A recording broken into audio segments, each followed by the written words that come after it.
Welcome to TLC for the Soul podcast, where soul meets spirit. You have entered into sacred space. I'm your host, Tammy Lynn Chambers, and I'm here to help you shine. Now let's get going on this podcast journey. Hello, friends. Hello. Welcome to the podcast. Welcome back if you're a returning listener. It's been an interesting weekend. Just want to get us all settled in here as we're coming back today to the next part of the Spirit Guides of Tessa, Loch. There have been a few little changes there I want to talk about. First off, let's get ourselves in our little sacred circle, sacred fire ring, fairy circle. If you're new to the podcast, welcome here. Sit back, relax, and join us for a little bit of a magical hour. So if you like our tribe, our podcast family, if you're a returning listener, welcome back. Welcome home. You choose how you want to listen. You can sit back and relax. Or you can choose to get pulled into the magical circle of metaphors and meanings and fun as I wrap us all in love light and light love, inviting in the spirit guides, totems, wisdom keepers, angels, archangels, dragons, star family who would like to support us on this podcast journey in this now. You can choose to take your listening experience an octave higher and invite in your own guides, angels, deities, whoever you would like to support you. Ask them to help offer up any additional wisdom or guidance, messages or visions that might support the messages that are coming through today. A few changes coming to the podcast. First of all, we did a pick a card last Friday. The sound was total crap. Let me tell you. I totally was like, what in the heck? I was wearing a lavalier mic, but I was using my old phone. So I totally after that, like I didn't ditch my old phone, but I was like, you're going to the drawer and you don't come out again only as a camera or something. Because you definitely are not working for sound anymore. And even though it sounded horrible, I left it out there because I thought the messages were important for people to hear, for folks to understand, and for you to get that information. As I'm sitting here, everything that happens during the podcast is part of the podcast. So look around yourself too. Like, see what's going on as you're listening. What starts to occur? Because when you jump into, or we don't really jump in, when you jump into the sacred fairy circle, fairy ring with me, then the things around you become important messages. And the things around you should always be important messages anyway. But I feel like sometimes people have trouble seeing them or hearing them or noticing them. And somehow when they get into a sacred container space, a space where someone like myself, who's leading this circle, holding space for you, calling in the guides, and we get all here together because we're all one. You know, I don't see myself above anybody. We're all one. And once we get our collective energy in here, then folks can relax a little bit more, feel like they're in a safe, grounded, protected space, and start to notice more of these things going on. So this is good practice. If anything else, if you don't get anything else out of it, then use it as psychic development practice for your psychic senses. Even if you don't resonate with the story or whatever, or what I'm saying, you can use this almost as a moving meditation or kind of like a moving meditation where you can just kind of let my words kind of drone on in the background, if you will. You're hearing them, but you're allowing for your own messages to come through, and that means you're looking at what's happening around you, taking note of things you might be hearing or seeing or feeling in your body when you hear certain things. Before we get into this chapter of the Spirit Guides of Tessa Loch, which is, we are still within our 6 days of interesting stuff going on. This is a timeless message, but if you're listening to it when it drops, we're within this 6-day window that Spirit came forward with earlier last week on Thursday and was sharing some information. So if you missed that, you can go back 2 episodes in the podcast and check that out. One little tweak or change or something new I'm going to be trying is I'm going to ditch the Instagram lives. They don't work for me. It's just Spirit's way of telling me that I need to do something different. I really love the concept of Freaky Fridays, because Fridays just seems to be this fun wild card day when we don't know what we're going to get, and it's kind of like a mystery, like what Spirit's going to bring to us, what the angels are going to bring to us.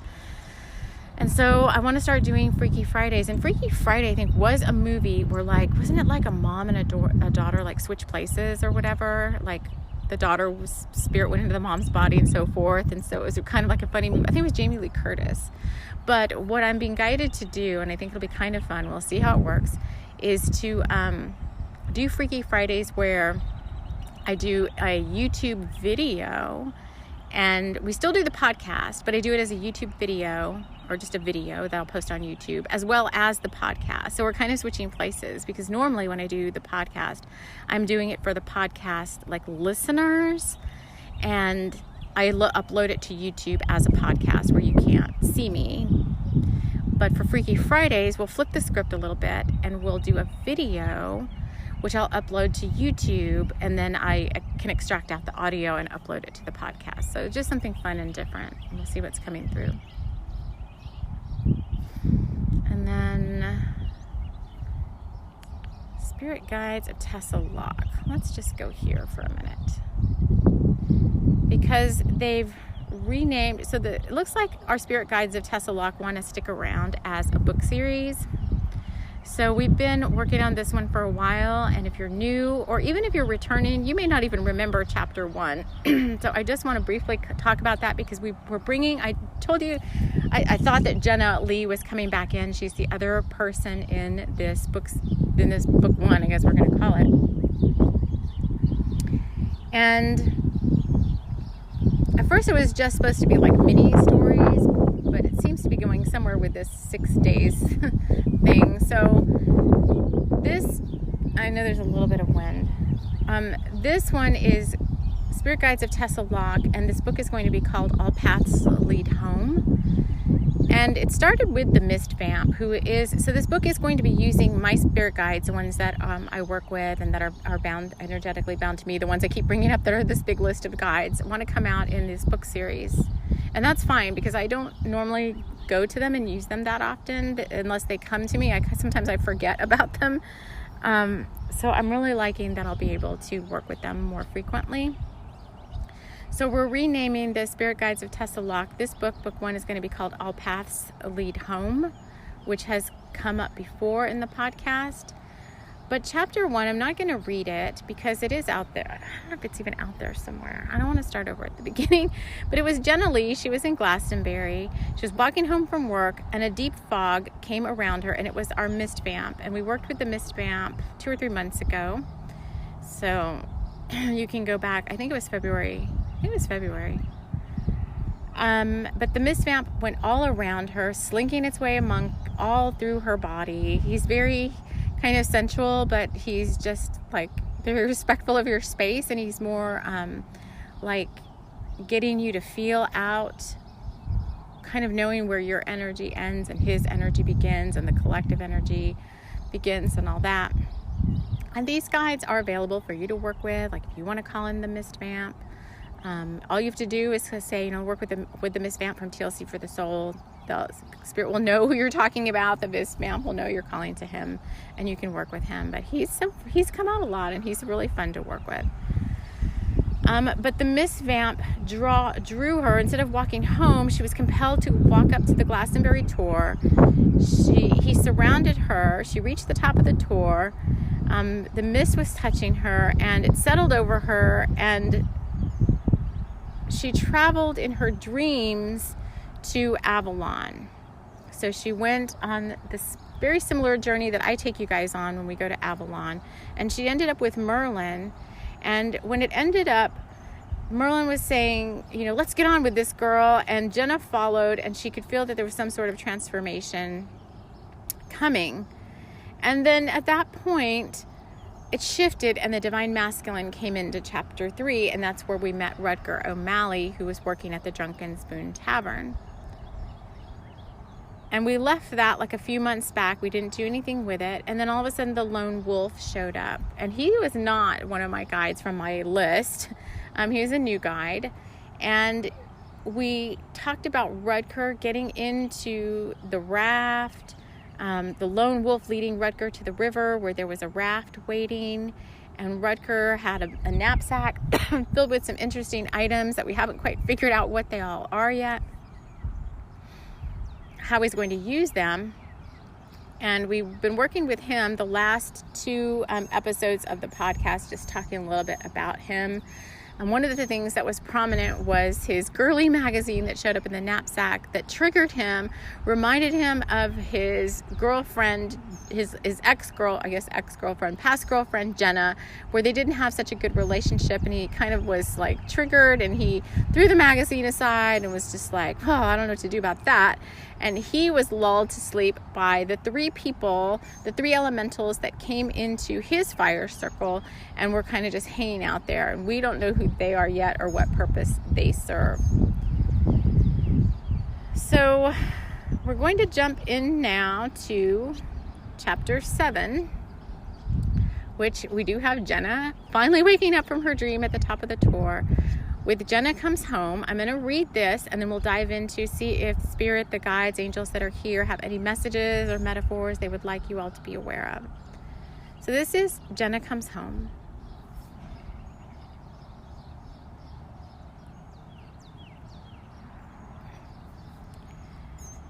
Jenna wasn't sure what to do next.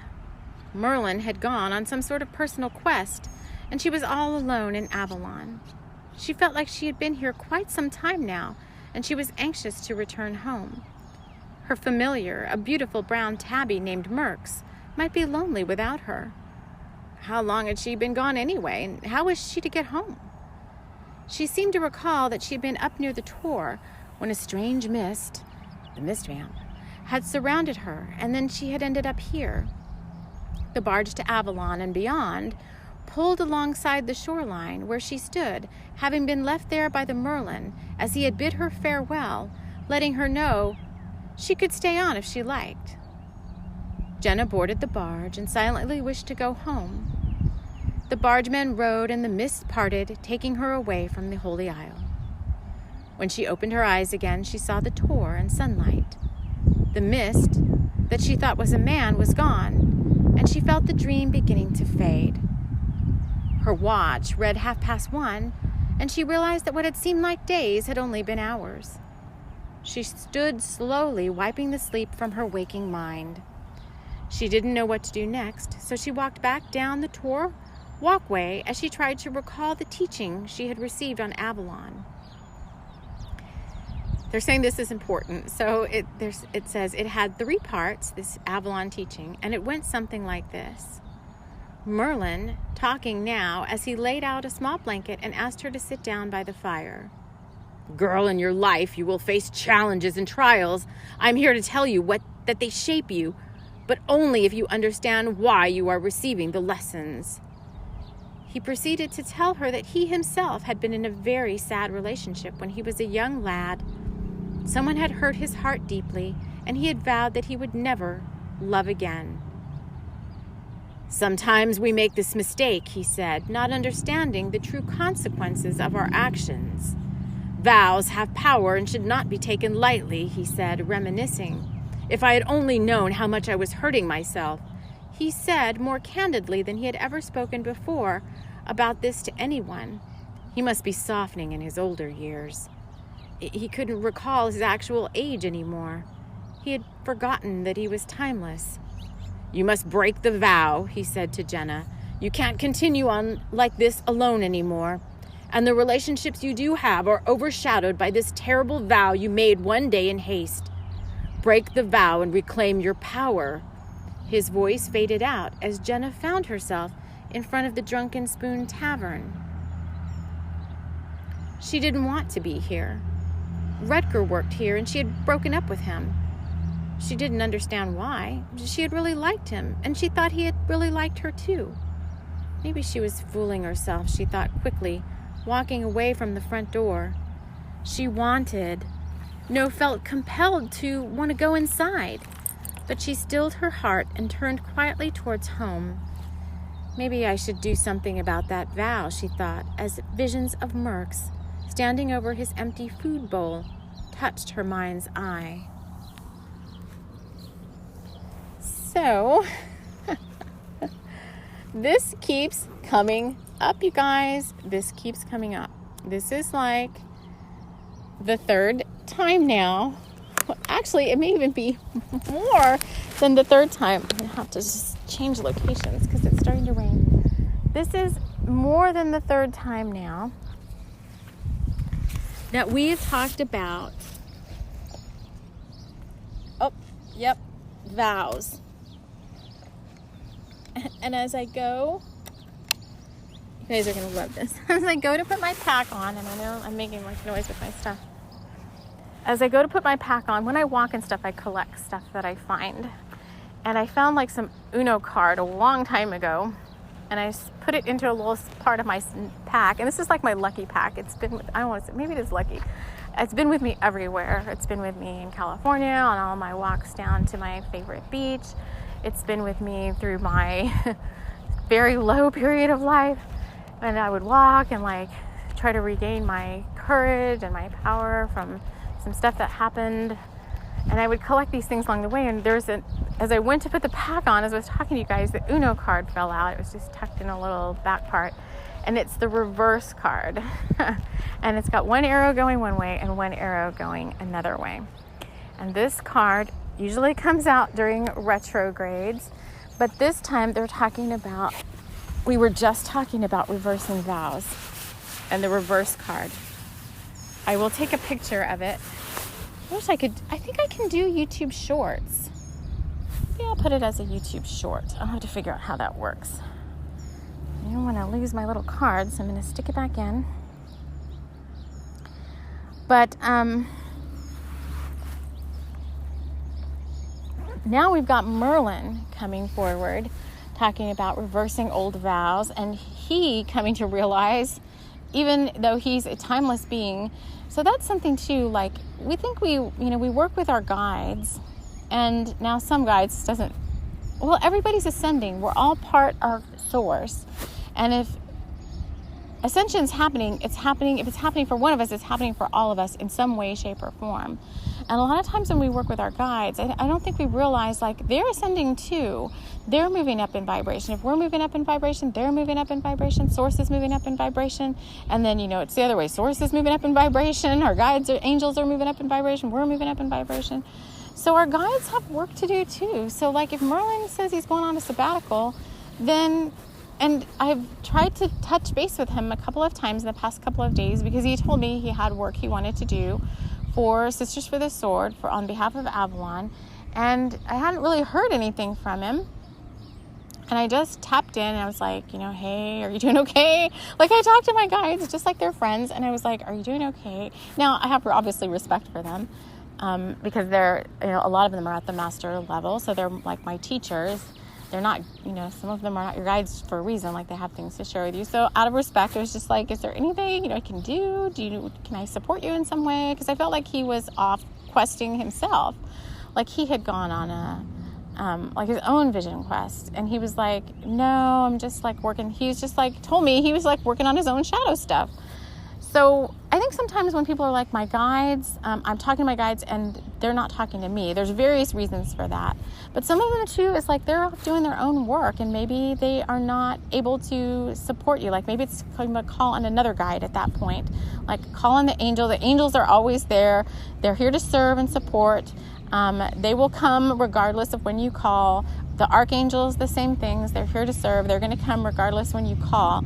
But some of these other guides, especially ones who are more like disincarnate, spirits who are working their way up in the quote-unquote echelons of the spirit world, they're still doing soul work on themselves.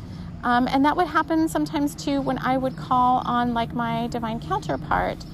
He would be off doing soul reparation. He had some very, he's a warrior spirit. He was a warrior in many lifetimes, a knight, a Huna warrior, many different warriors. Oh, I got so many chills when I said that. But warriors where, they had to kill to defend the kingdom. And so, that's thou shalt not kill. In certain circumstances, if you're defending yourself, they're saying that there's an exception kind of to that law of karma rule. But if you're just killing for the sake of killing, and especially if you don't want to be doing it, and you're doing it to serve, something that maybe you don't agree with, like in this case, a kingdom or whatever, like I could go so deep into this. I don't know why they're having me go here with this, but let me just trust where this message is going. But the soul needs time to repair from things that it did kind of against its better judgment, I guess to put it that way. And so a lot of times these guides go off to do this work in soul school or up in the angelic realms where they can repair some of the damage that was done to themselves by maybe living lives that weren't in their highest alignment. Oh, heck, I'm sitting in ants. Highest alignment and for the highest and best good. Ants coming up as a spirit animal. Let me see how long I've been talking. 21 minutes. Okay. So, vows. See, this all goes back to vows. It's taking me around again to vows because in this case, the stories, they're not stories, they're things, they're really happening. But the soul reparation I'm talking about was a part of a vow. Like I vow to serve this kingdom, at all costs or whatever, like vows that knights make. And okay, so now they're bringing me around to the optimization. So the other day, Spirit was like, you're going to start doing and you already kind of are, because I've talked about this a couple of times right in the podcast within the past week or so. I was told to look in my Akash to kind of find out, what was coming up for me in terms of, soul work and life work, like the work on this life journey that I'm on and for this lifetime. And they didn't have me, I actually pulled up the book like in my mind's eye, but they didn't have me page backwards, which was like past lives. They had me like page really forwards. And they said, just ask for one word. And the word that came up was optimize or optimization. And I'm like, well, that's interesting. And when we've been talking a little bit about these vow reversals, the blood pact that I told you I reversed, or that I actually deleted that one, and then the friendship bond that was deleted, I started, and I talk about those from like I would say like an IT perspective. I told you like a technical perspective, and I'm like, I don't know how I have this technical knowledge. I just do. Well, I do because it's part of my Akash. It's part of work I'm doing in parallel lives, a lot of it up on the ships with the Arcturians, where I've been shown, and I remember those like astral travels where I'm up there like in their IT area, and they have me like working in different areas of what I guess we would call IT. I don't know if they necessarily call it the same thing, but they're saying it's, they call it something similar. But so I looked up optimize because I'm like, what is this in like an IT term? And it was, and anytime you start looking, the guides will, source and spirit angels will show you. So they brought me to a search for data optimization, which is all part of good programming and good software management skills and good code. Again, back to producing good code. And if you're not techie, that's okay. You don't have to be. I think 90% of the people but I must have some techies listening to me. A lot of the people I interact with are not technical at all. My partner yesterday was like, I don't know how to download an app. And I was like, what? You're like, I don't know. He just threw me for a loop. Like, all of a sudden he didn't know how to do anything. And a lot of friends I have are not technical at all. And, I'm kind of like, why do you know how to do that? I know how to do that. And it's just like, whatever. It's part of my kosh that I know how to do that. Not everybody does. So that's just part of one of my soul's gifts. So they're like, you're doing data optimization is what I'm doing. That's what they're calling it. If I think about the way that I'm working with timelines. So you've even heard about the avatar, our physical avatar being like almost like I don't want to call it computer because computer is inorganic, but we're like a living library. Yeah, like a living data library. And so we want good code, especially moving forward. This is taking me all the way back to the conversation I had a couple of episodes ago about we're building New Earth now, and we want good code moving forward. We don't want the old messed up vows and curses, like all of that stuff. And so a lot of us, not just me, have come here to work with that old data, to rewrite it or delete it, and to bring in good code and good programming moving forward, which is all of the positive, high vibe stuff we're affirming and that we're calling into being now. Because we do make our own reality. And just like Merlin said, in the story, he didn't realize the effect of those vows he made way back when. And now he's starting to come to realize, like, wow, I didn't do, but I did the best with what I had. I didn't know, so many lifetimes ago about data optimization. Like, we were taught to do vows and curses and spells and stuff, and maybe they weren't. Then maybe the intentions were good, but we didn't think of the far-reaching circumstances of what we were doing. We thought about, this lifetime. And we might say forever and ever, but I don't think we really truly understood that it really meant forever and ever, because the soul is timeless and ageless. It's outside of time, it's outside of space, it's outside of age and all of that. And when you start affirming things, because your words have power, you are the soul. This is you coming into your power. You decree, you create your own reality, you do. But you're just starting to understand that. You're just starting to truly know what that means when you do that. And I think sometimes it's easy to misinterpret, misspeak, all these things into being. So part of what I'm here for is this data optimization, helping you to understand where you may have in the past said or done some things, this lifetime or others, that weren't in your souls and ultimately in the collective, in the world's, in the universe's highest and best good, because everything has a ripple effect. Everything has a ripple effect. What is it? 6 degrees of Kevin Bacon or whatever? Like, we don't know how what we say and intend and do might impact somebody else.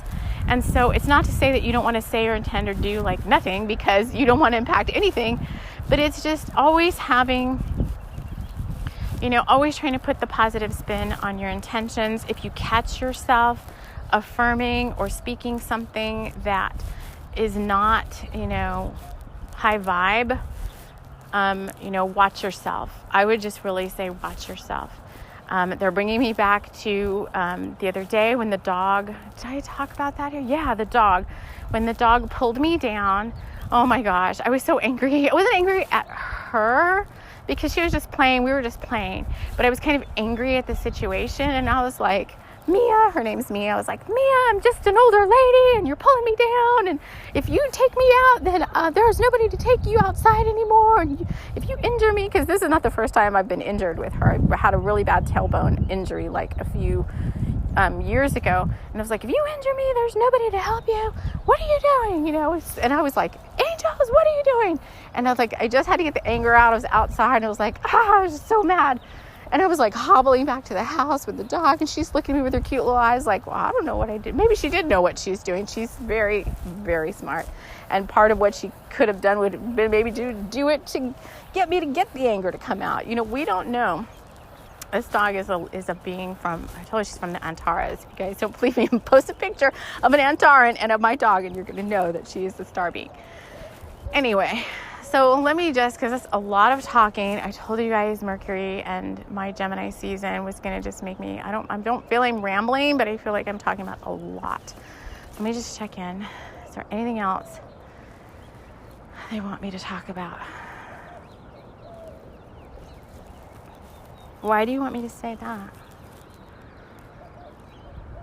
They're saying people need to know that curse removal is real. All right. Okay. But you're talking about the removal.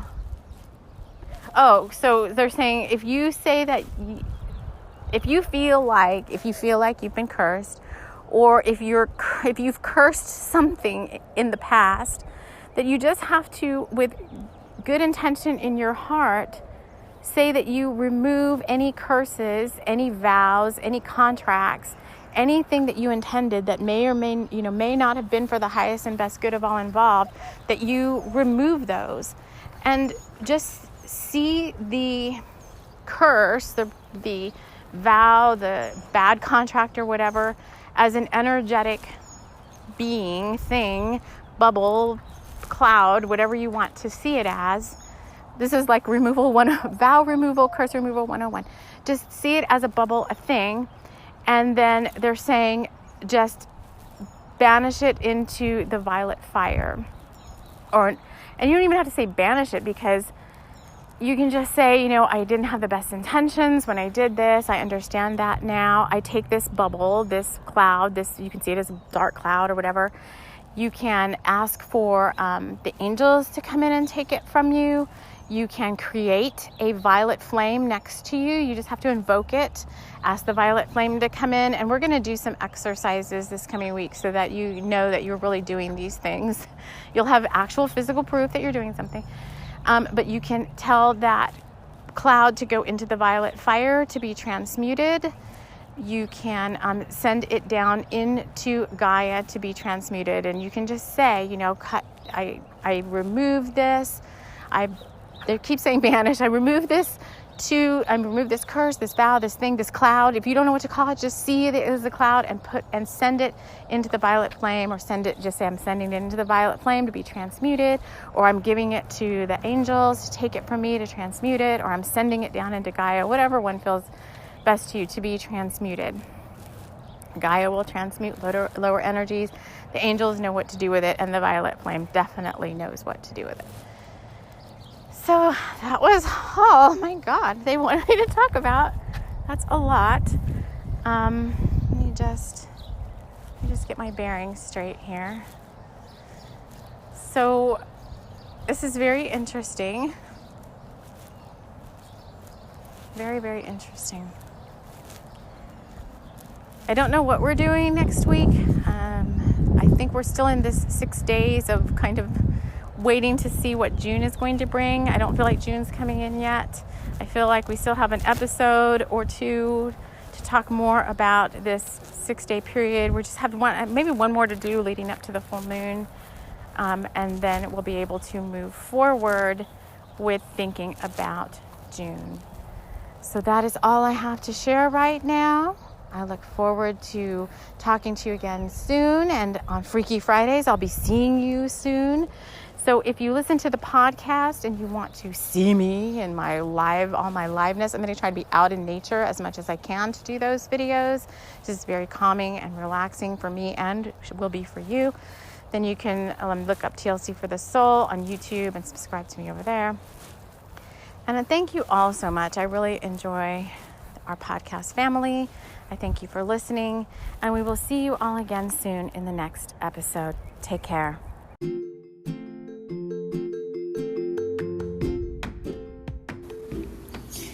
This episode has been brought to you by Mugwort Mavens. You know who you are. All those not so normal people out there who just are a little bit more magical than some of our other worldly folks. Mugwort Mavens is here to support you with whatever your magical needs are, be it a sprig of mugwort, a mandrake root, or a blessed belladonna flower. Come to Mugwort Mavens for your magical needs.